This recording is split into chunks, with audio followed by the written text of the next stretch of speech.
All right, so today we're jumping into a really fascinating spiritual framework from Master Chong. And he kicks things off with a claim that's, well, it's pretty shocking. He says that for all of human history, heaven has been completely empty.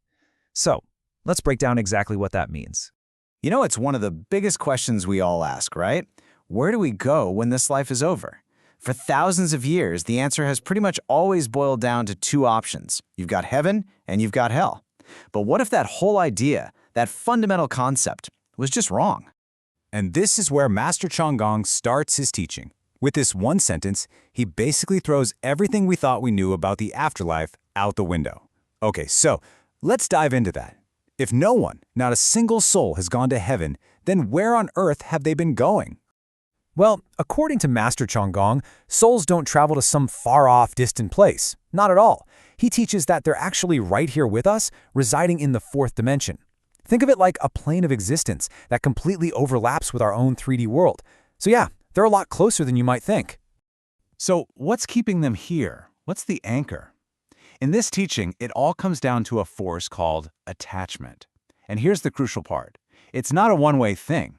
It's a mutual spiritual tether. The soul of the deceased misses the living, and just as powerfully, the living are holding on to them. It's this two-way bond that literally keeps them tethered to our dimension. But here's what's so fascinating. This tether isn't permanent. It actually dissolves over time, with each new generation. So the connection to our parents, incredibly strong. But by the time you get to your great-grandparents, that connection, that attachment, is much weaker. And once you hit that fourth generation, the bond is so faint that the soul is finally truly free to move on. Okay, but this brings up another massive question. If souls are just lingering here, tied to us by attachment, then what in the world is hell? Well, according to Master Chong, hell isn't a place you're sent to. It's an energy field, one that we made ourselves, right here. Yeah. So the teaching goes that hell is an energy construct we built ourselves, right here in our own dimension. Over centuries and centuries of telling stories, using language, and cultivating a deep fear of punishment, we've collectively generated this dense field of what he calls quantum energy. A soul that dies with really strong attachments and a deep belief in that kind of punishment can literally get trapped in its own web, a self-made prison. So this really paints a clear picture of the difference. Hell isn't some fiery pit. It's a state of being trapped by our own energy and attachments. Heaven, on the other hand, is a real place, a true destination. It's just that, according to this teaching, humanity wasn't ready for it. The doors were closed, until now. So you have to ask, right? If the time for heaven is now, what changed? What's different? Master Chong says the answer lies in the arrival of a very specific kind of person, which signals a whole new spiritual era for all of us. He actually puts this on a historical timeline. For most of human history, he says, the path to real enlightenment and to heaven was basically off limits. But he pinpoints the period right after the chaos of World War II as this major turning point, when a whole new generation with a completely new spiritual purpose started being born all over the planet.